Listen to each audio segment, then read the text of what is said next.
Bismillahirrahmanirrahim. Start in the name of Allah, the ever compassionate, the ever merciful. Assalamu alaikum. This is Muhammad Bilal, and I am group leader. And I will now introduce my all group members that are Muhammad Bilal. I am group leader, and then Muhammad Adnan, Muhammad Zubair, Shan Masih, and Muhammad Ibrar. So our topic is utility programs, and this is a single topic, but it has many types of categories. So we have divided accordingly that each topic 2 or 3 types each group member will describe. So first of all, we start by defining utility software. Utility software is software designed to help to analyze, configure, optimize or maintain a computer. Utility programme क्या होता है? वो एक software होता है या इसकी type होती है, वो एक सिस्टम सॉफ्टवेयर की टाइप होता है, ठीक है। उसका जो बेसिक काम है वो इफ़ेक्टिव मैनेजमेंट ऑफ कंप्यूटर है। मतलब कंप्यूटर वो क्या कर सकता है, एनालाइज कर सकता है। एनालाइज एक ऐसा प्रोसेस होता है जो उसको यानी कि एनालिसिस भी हम जिसको कहते हैं, वो एक कंप्यूटर के बिहेवियर को ऑटोमेटिकली एनालाइज कर देता है। मतलब उसको करेक्टनेस को उसकी इंक्रीज़ कर देता है, जिससे इसी तरह रोबस्टनेस भी होती है उसकी। उसके बाद ये क्या करता है, ऑप्टिमाइज करता है और कन्फिगर भी एक ऐसा यानी कि कंप्यूटर को एक मेंटेन हम रखते हैं, तो मेंटेनेंस उसको कहते हैं। डस्ट वगैरह से उसको वो होगी तो मेंटेन नहीं करेगा अच्छी तरह से। कन्फिगरेशन में उसके हम जो छोटे छोटे फंक्शनल यूनिट है, हम उनको उनकी नेचर, उनके नेम, उनके साइज़ वगैरह के अकॉर्डिंगली तरतीब दे देते हैं। इसमें हार्डवेयर और सॉफ्टवेयर दोनों कंपोनेंट्स को ये देख सकते हैं, उसमें ये शामिल हो सकते हैं। फॉर एग्ज़ाम्पल नीचे दिया गया है कि फॉर एग्ज़ाम्पल अब बैच जॉब भी एक टाइप है ऐसी कि एक कंप्यूटर प्रोग्राम ही है।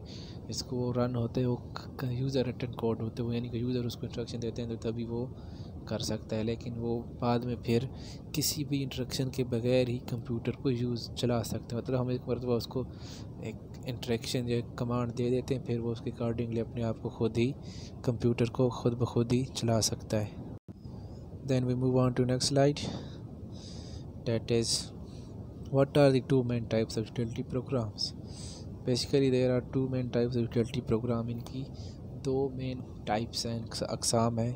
पहली है बिल्ट इन यूटिलिटी। ये हम देखते हैं हमारे कंप्यूटर के अंदर जो बिल्ट इन होते हैं, मसलन विंडो मीडिया प्लेयर हो गया, सिस्टम रिस्टोर हो गया, इंटरनेट एक्सप्लोरर एक्सेट्रा, ये सारे बिल्ट इन है। इसी तरह स्टैंड अलोन भी होते हैं, जिस तरह VLC है, गूगल क्रोम है, अवास्ट एंटीवायरस है, ये सारे स्टैंड अलोन है।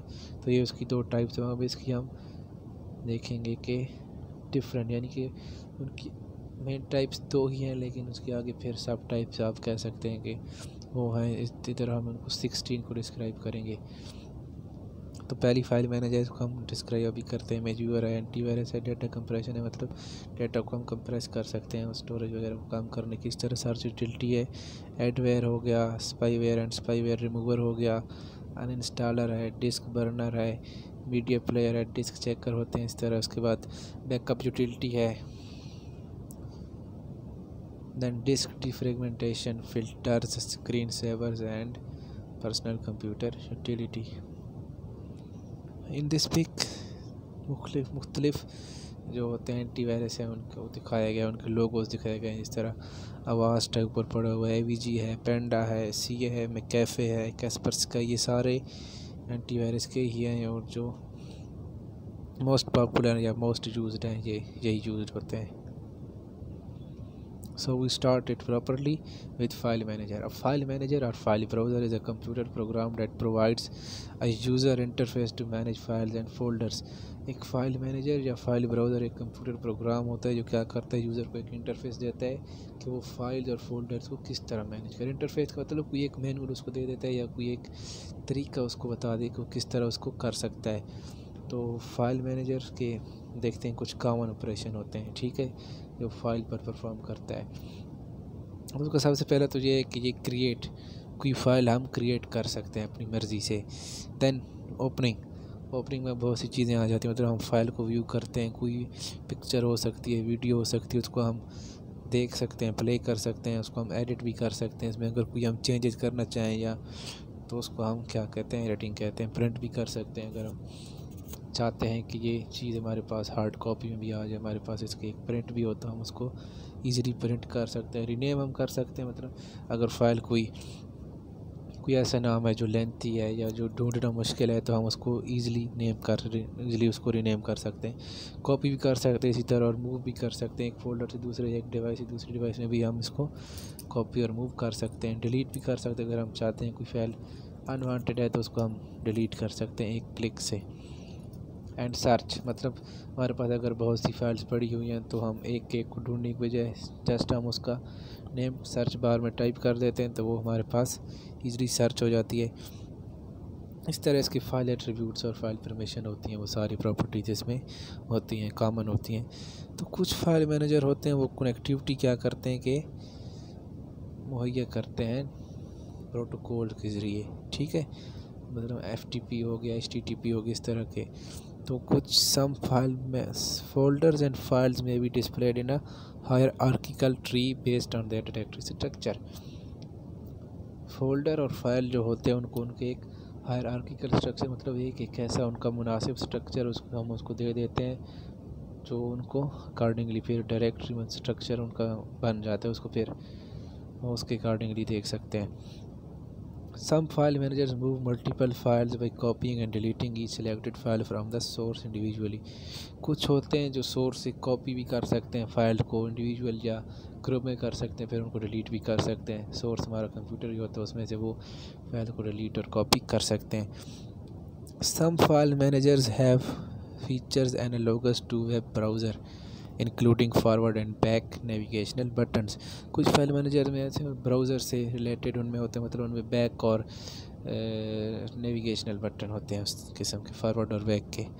तो जो वेब बेस्ड होते हैं उनमें क्या होता है, जो स्क्रिप्ट होता है वो किसी ब्राउज़र लैंग्वेज में होता है। ब्राउज़र लैंग्वेज हम देख सकते हैं ASP हो गई या जावा की जिस तरह होती है वो ब्राउज़र लैंग्वेज ही होती है। तो ये इनके ज़रिए हम फाइल को सर्च कैसे करते हैं, हम करते हैं FTP के ज़रिए, जिस तरह हमने ऊपर भी अभी आ गया अभी आएगा भी प्रोटोकॉल्स के बारे में, तो हम उसको FTP यानी फाइल ट्रांसफ़र प्रोटोकॉल के ज़रिए सर्च कर सकते हैं। जो वेब बेस्ड है इनकी एक एग्जांपल कॉमन सी है, वो net2FTP है, जावास्क्रिप्ट है, इस तरह। Then now we move on next, that is we have shown different protocols and the logo of file manager that is common, we can see it in our devices, mobiles and computers or laptops. So image viewer, then my next topic is image viewer. Image viewer or image browser is a computer program that can display stored graphical images. image viewer एक ऐसा image viewer और image browser एक computer program है जो क्या कर सकते हैं, डिस्प्ले कर सकते हैं जो हमारे पास इमेजेस सेव है हमारे लैपटॉप या हमारे कंप्यूटर में जो चीज़ें सेव्ड पड़ी हैं उनको वो क्या कर सकता है, डिस्प्ले कर सकता है वो। तो सच software usually renders the image according to properties of display such as color depth, display resolution and color profile। तो जो ऐसे सॉफ्टवेयर होते हैं वो हर पिक्चर की एक क्वालिटी होती है ना, उसके एट्रीब्यूट्स होते हैं। तो उनकी मसलन उनका कलर डेप्थ कितनी है, वो कैसी है, फेंट है, डिम है, लाइट है। तो इस तरह डिस्प्ले रेजोल्यूशन, उसकी रेजोल्यूशन कितनी है, जितनी रेजोल्यूशन उसकी बढ़ती जाएगी तो पिक उतनी ही क्लियर और अच्छी होगी, और अगर रेजोल्यूशन उसकी कम होगी तो वो ब्लरी सी होगी, वो अच्छी नहीं होगी। इस तरह कलर प्रोफाइल भी होती है, हर पिक की अलग सी एक कलर होता है। It can often handle various graphic file formats, मतलब इनमें जो ग्राफिक की वेरियस फॉर्मेट्स होती है वो उनको हैंडल कर सकते हैं। मतलब JPEG हो गया, BNP हो गया, इस तरह की जो भी हैं, टिफ हो गई, ये सारी इसकी ग्राफिक की टाइप्स होती हैं, वो सारी इमेज व्यूअर उनको डिस्प्ले कर सकता है। Image viewer give maximal flexibility to the user by providing a direct view of the direct structure available on hard disk. इसका मतलब है कि एक जो यूज़र होता है और जो उसकी हार्ड डिस्क पर जो भी उसका स्ट्रक्चर दिया गया डायरेक्टरी का, जो भी उसकी फाइल का स्ट्रक्चर है, वो इमेज व्यूअर उसको क्या करते हैं, ईजिली उसको फ्लेक्सिबली उसको सी करने का मौका देता है। Now we move on and now see typical features of image viewers. So we will discuss here most common that are basic viewing operation. Basic viewing operation मतलब जूमिंग है और रोटेशन। हम इमेज को जूम कर सकते हैं, उसका size को हम बड़ा भी कर सकते हैं, छोटा भी कर सकते हैं, और उसको रोटेट कर सकते हैं वर्टिकल, हॉरिजॉन्टल या लेफ़्ट राइट, किसी भी तरह से हम उसको रोटेट कर सकते हैं। फुल स्क्रीन डिस्प्ले कोई भी इमेज है उसको हम फुल स्क्रीन पर डिस्प्ले कर सकते हैं अगर हम चाहें तो। उसके बाद स्लाइड शो है, इसमें हमारे पास आ जाती हैं बहुत सी अगर तस्वीरें हैं तो बजाय कि हमारे को अलग-अलग से ढूंढें और फिर उनको देखें तो हम उनको स्लाइड शो लगा कर फिर वो चलती रहती हैं खुद ब खुद ही। थंबनेल डिस्प्ले, थंबनेल एक ग्राफिक एक छोटा सा क्या होता है पार्ट होता है, एक लार्जर ग्राफिक होता है उसका एक छोटा पार्ट, उसको हम क्या कहते हैं थंबनेल। वो भी ये इनका एक फ़ीचर है। प्रिंटिंग, हम इमेजेस को प्रिंट कर सकते हैं, ये इसको भी अलाउ करते हैं। स्क्रीन कैप्चर, हम स्क्रीन को कैप्चर कर सकते हैं, ये तो कॉमन सा फीचर है। उसके अलावा फ़ोटो एडिटर अगर इंस्टॉल्ड हो तो हम फ़ोटोज़ को एडिट भी कर सकते हैं, अदरवाइज़ हम अलहदा से इंस्टॉल करके भी फ़ोटोज़ को एडिट कर सकते हैं। इस पिक्चर में भी ये दिखाया है कि फुल मोड पर एक पिक्चर दिखाई हुई है, इमेज व्यूअर का एक फ़ंक्शन इस तरह आ गया कि वो फुल मोड पर दिखा देती है। Then our next topic is antivirus. Antivirus software और एंटीवायरस ये अलग-अलग भी लिखे जाते हैं, इकट्ठे भी लिखे जाते हैं। इसको abbreviated to AV software also known as anti-malware is a computer program used to prevent, detect and remove malware. Antivirus software या एवी सॉफ्टवेयर क्या होता है? एक एंटी मालवेयर होता है जो इसको डिज़ाइन किया जाता है इस मकसद के लिए कि वो मालवेयर को डिटेक्ट करे, ठीक है, प्रिवेंट करे, डिटेक्ट करे और उसको फिर रिमूव करे, मतलब उससे बचाए, फिर उसको डिटेक्शन करे कि अगर आ गया तो फिर उसको बता दे कि कंप्यूटर को कि वायरस है उसमें, एंड देन उसको रिमूव कर दे। मालवेयर क्या है? Malware is the collective name for the number of malicious software variants. क्या है? इज़ अ कलेक्टिव नेम, यानी कि कलेक्टिव नेम है एक जो भी वेरियस होते हैं मिलीशियस मतलब जो हार्मफुल होते हैं, डेटा के लिए हमारे के लिए डैमेज काज करते हैं, उनको हम मिलीशियस या कहते हैं या मालवेयर कहते हैं। तो ये क्या होता है कि इंटेंशनली बिल्ड किया जाता है किसी भी यूज़र या किसी भी अथॉरिटी या किसी भी एजेंसी के डेटा को अनऑथोराइज्ड तरीके से एक्सेस करने में, ठीक है। उसके बाद इसकी डिफरेंट टाइप्स हम देखते हैं। मोस्ट कॉमन तो वायरसेस है, इस तरह रैनसमवेयर है, स्पाईवेयर है, ये हम देखते हैं मुख्तलिफ नेट पर हमारे पास आ जाती हैं। जब हम कंप्यूटर यूज़ करते हैं तो इस तरह के थ्रेड्स हमें नज़र आते हैं।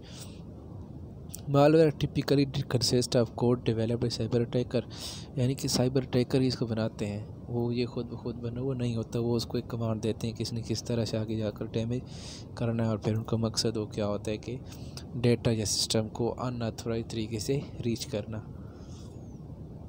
Then antivirus software was originally developed to detect and remove computer viruses, hence the name. मतलब इसको ओरिजिनली किस लिए डेवलप किया गया था कि ये कंप्यूटर के वायरसेस को रिमूव करे और डिटेक्ट करे और देन रिमूव कर दे, तो फिर इसी चीज़ का नाम भी ये पड़ गया antivirus software. However, with the proliferation of other kinds of malware, antivirus software started to provide protection from other computer threats.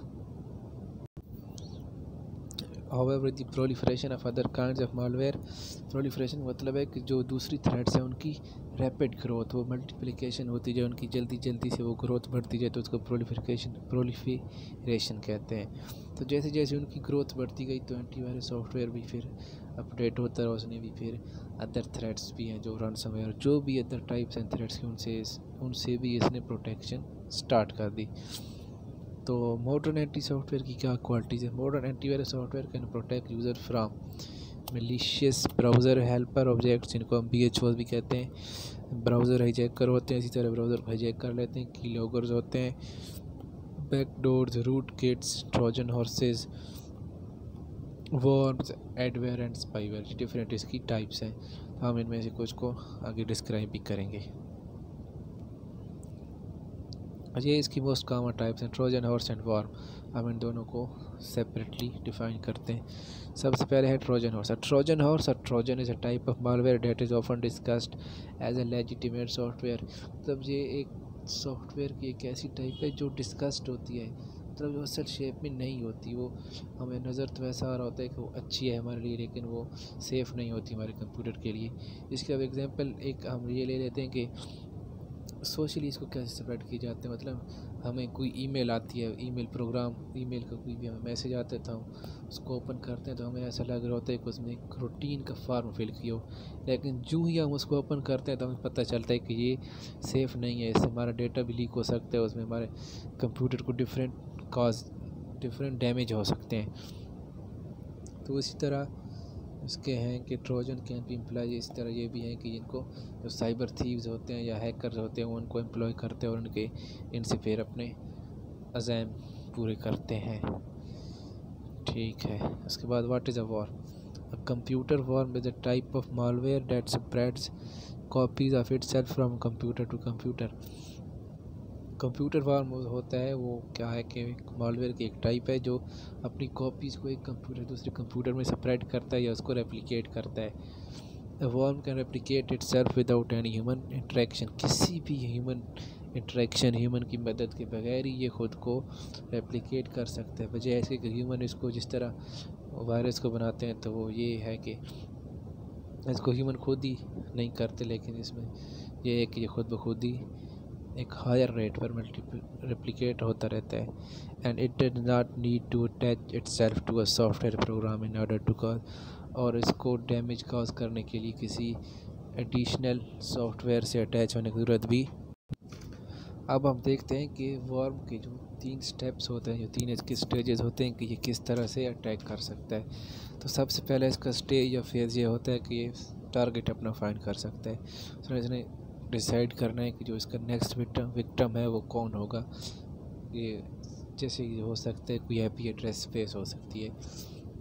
उसके बाद इसका सेकंड जो स्टेप है, सेकंड फेज़ है, वो ये है कि ये वर्म ट्रांसफ़र करता है, यानी कि वो टारगेट जब इसने एक मरतबा फाइंड कर लिया तो फिर ये उसमें अपना वर्म को ट्रांसफ़र करेगा। And third step is infecting, मतलब वो फाइनली उस टारगेट के अंदर वर्म को एंटर कर देगा और फिर जो उसने डैमेज काज करना होगा वो डैमेज ही करेगा। इस पिक्चर में हमारे पास एक ट्रोजन हॉर्स को दिखाया गया है कि एक रियल अगर ट्रोजन हॉर्स हो तो वो किस तरह को एक उसका एक मॉडल यानी कि हमें दिया गया है कि इसके अंदर भी कुछ फोर्सेस हो सकती हैं, यानी कि बाहर से तो हमें वो डिसेप्टिव होता है, हमें वो भी फूल कर सकता है, डूब कर सकता है हमें। तो डेट्स वाई इसका नेम भी ट्रोजन हॉर्स ही है। Then we move forward and see the signs of virus. What are signs of virus? There are many signs of viruses. The most common we will discuss here that are unexpected pop-up windows. कोई भी pop-up window हमारे computer हमारे laptop में show हो जो unexpected है, मतलब immediately show हो जाए, वो हमारे डायरेक्ट भी ना हो लेकिन वो शो हो जाए, तो ये वायरस का एक साइन हो सकता है।